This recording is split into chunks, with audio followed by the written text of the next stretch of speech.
Bonjour à tous. L'invité du 100% Info, c'est Monsieur Niamié Atoubré, étudiant en master de géographie. Vous êtes également le président de la Ligue panafricaine pour l'éveil des consciences, l'IPEC. Oui. Alors, bonjour et merci d'avoir accepté notre invitation. Bonjour, le plaisir est pour moi. Alors, vous faites la promotion d'une bonne culture électorale. Mais c'est quoi une bonne culture électorale? La culture électorale, c'est le fait que les citoyens se sentent concernés quand on parle d'élection, se sentent impliqués. Donc, en ce moment, l'élection devient pour eux un devoir des citoyens, une obligation morale. Donc, ça devient pour eux un acte qui leur permet de s'exprimer, de choisir celui qui va diriger les peuples, mais aussi de sanctionner ceux qu'ils jugent qu'ils ne font pas bien ce qu'ils ont à faire. Alors, aujourd'hui, quelle relation les Ivoiriens ont-ils avec le vote? Je peux dire que c'est une relation de méfiance. Méfiance dans la mesure où on a tendance à dire que le vote ne sert à rien, les choses sont connues d'avance, les gens nous promettent des choses et ils ne réalisent jamais. Donc du coup, il y a le désintéressement en fait.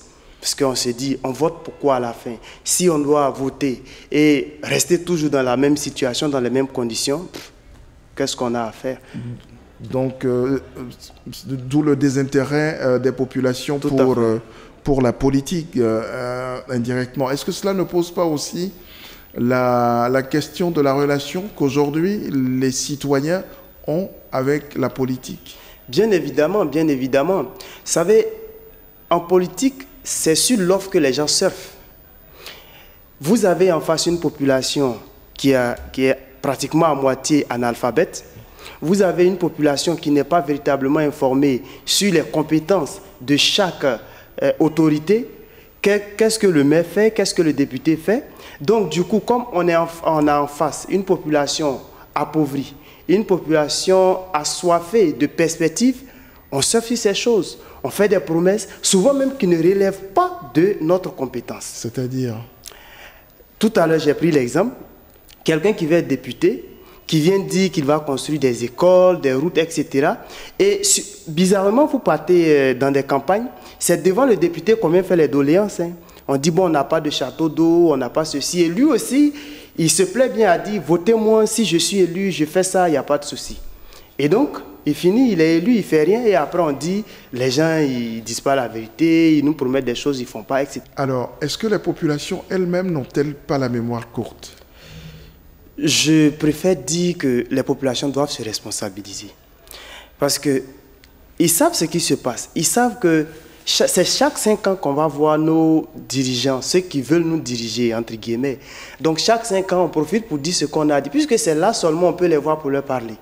Donc en ce moment, c'est pourquoi je dis, si les populations se responsabilisent, si les populations sont véritablement informées du rôle de chaque autorité, de chaque responsable, à partir de ce moment, ils vont savoir à qui s'adresser, ils vont savoir qui doit faire quoi. Et à partir de ce moment, je pense qu'ils ne vont pas se jeter dans la gueule du loup, aller demander à un député de construire des routes, etc., etc. Alors, quel état des lieux faites-vous aujourd'hui du vote en Côte d'Ivoire? Le constat, il est amer, il est clair, c'est que les Ivoiriens ne s'intéressent pas aux élections. Ils ne s'intéressent pas. Je peux vous donner des chiffres, ça donne froid dans le dos. Vous prenez en 1990, on était à 12 millions de personnes. Il n'y a eu que 2 millions de votants. Venez en 2010, combien d'années plus tard? Au moment où on avait 20 millions d'habitants, il n'y a eu que 4 millions d'électeurs. Je prends l'année 2010 parce que c'est l'année où les élections ont suscité assez d'engouement, où tous les grands, ce que j'appelle les 3 grands, étaient dans la balance. Donc tout le monde se sentait concerné. Mais malgré tout ça, on n'a eu que 4 millions d'électeurs. Mais ça pose un véritable problème. Lequel? C'est que ça pose le problème d'abord de la représentativité de la population. Est-ce que la population pèse dans le jeu politique? Est-ce que la population pèse dans les prises de décision? Mais ça pose aussi un problème de légitimité. Je ne parle pas de légalité, ça relève du droit, mais de légitimité des autorités. Est-ce que ceux qui sont là, c'est vraiment ce que la population veut? Mais puisqu'ils ne votent pas, sinon puisqu'elles ne votent pas, elles sont obligées de s'en contenter. Mais est-ce que ces personnes ont la légitimité vis-à-vis du peuple? Et si on approfondit, peut-être on aura le temps un autre jour, vous allez voir qu'aujourd'hui, Il y a des populations qui aiment se rendre justice, mais ça montre aussi le fait qu'il y a une méfiance entre le peuple et les dirigeants. Se rendre justice à quel niveau? Souvent, il y a des situations où normalement ça doit relever des compétences de l'État, on doit laisser la justice faire, tout ça. Mais puisqu'il n'y a plus de confiance dans la société, ils préfèrent agir, soit on attaque lui qui est fautif, bon, lui qui est supposé être fautif, et puis bon, c'est tout. Alors que dans un État de droit, chacun a sa place, chacun a son rôle à jouer. Mais est-ce qu'aujourd'hui, cette relation-là, elle est bien établie? Alors, qu'est-ce qui caractérise aujourd'hui la sociologie de l'électorat ivoirien? Alors, je ne vais pas m'hasarder à mener une réflexion comme un sociologue. Je vais m'appuyer sur l'expérience. C'est qu'il y a plusieurs catégories d'électeurs en Côte d'Ivoire. Il y a ceux qui votent par idéologie, donc on approuve l'idée, on approuve le programme, donc on vote sur cette base. Et ils sont très peu? Ils sont très peu, il faut le dire. Il y a des gens qui votent parce que c'est le candidat de leur parti politique. Donc ça veut dire que même s'ils présentent le programme le plus bidon de la planète, comme c'est le candidat de leur parti, donc on le vote. Supporte. Il y a des gens, parce qu'il faut dire aussi qu'en Côte d'Ivoire, il n'y a pas assez de militants. Vous prenez les grands partis, ceux qui ont des cartes de membres en Côte d'Ivoire, ils sont très peu. Il y a beaucoup de gens qui votent par affinité, par ethnicité.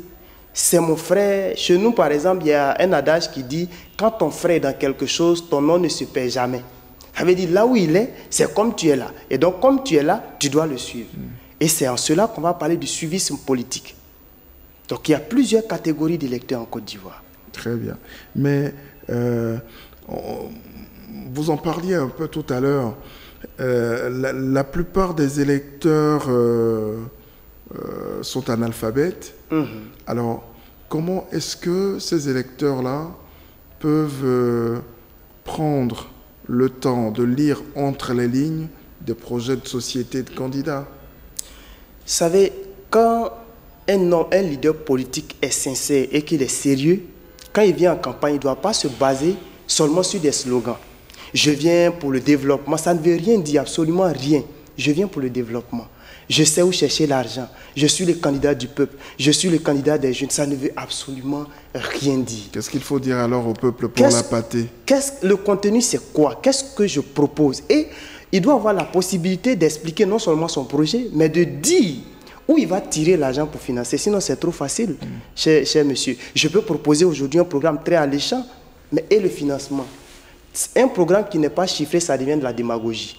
Ça devient un discours de politique. C'est de la propagande. Donc, les hommes politiques doivent faire l'effort d'expliquer au peuple. Mais en même temps, ceux qui se réclament de la société civile comme nous doivent se donner les moyens pour expliquer clairement aux populations qu'on ne choisit pas les dirigeants par affinité ethnique. Prenez la peine, demandez à vos enfants qui sont allés à l'école d'expliquer le bien fondé du programme que vous partez voter. Parce qu'en fin de compte, ça vous engage et ça engage votre avenir. Alors, est-ce qu'aujourd'hui, l'environnement du vote rassure les électeurs ivoiriens? Vous savez, on a connu un moment très trouble avec la crise post-électorale, tout ça. On sait qu'aujourd'hui, les Ivoiriens ont encore ça en mémoire. C'est pourquoi nous faisons partie de ceux qui, jour et nuit, demandent à l'État de Côte d'Ivoire de tout faire pour mettre en place une CEI consensuelle.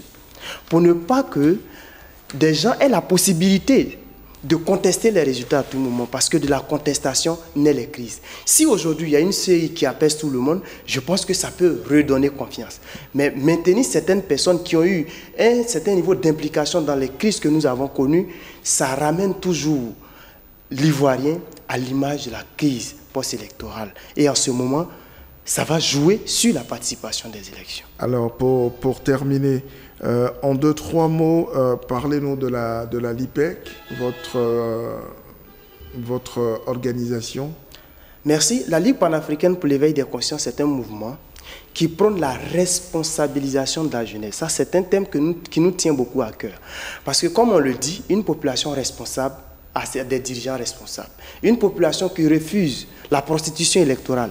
Mais je vous fais un calcul simple. Supposons que chaque 5 ans pour des élections, quelqu'un, tu as 100 000. C'est-à-dire tu t'es vendu partout, tout ça, tu as 100 000. En 5 ans, quand tu calcules par jour, ça te fait autour de 57 francs CFA. Donc c'est pour ça que tu as fait ça. Mais voyez quelqu'un qui a passé tout son temps à acheter les gens. Il s'est présenté 2 ou 3 fois et il a échoué. La 3e fois, il est élu. Mais M. Herman, qu'est-ce qu'il va faire? Mais rien. Il vient retirer son argent. Parce qu'en ce moment, il ne doit pas sa légitimité à la population, mais à sa poche. Donc il vient pour remettre ce qu'il a investi dans sa poche. Donc il faut avoir une population responsable. Une jeunesse aussi qui sait critiquer, qui sait proposer, mais dans le respect. Dans le respect. Une jeunesse aussi qui sait débattre. Oui, tout à fait. Une jeunesse qui sait débattre, qui sait accepter la contradiction. Je ne suis pas d'accord, j'envoie mes arguments sans injure, on débat. Quoi qu'il en soit, c'est dans la confrontation d'idées, c'est dans les divergences qu'on arrive à tirer le meilleur pour une société. Je vous remercie, très bonne journée. Merci.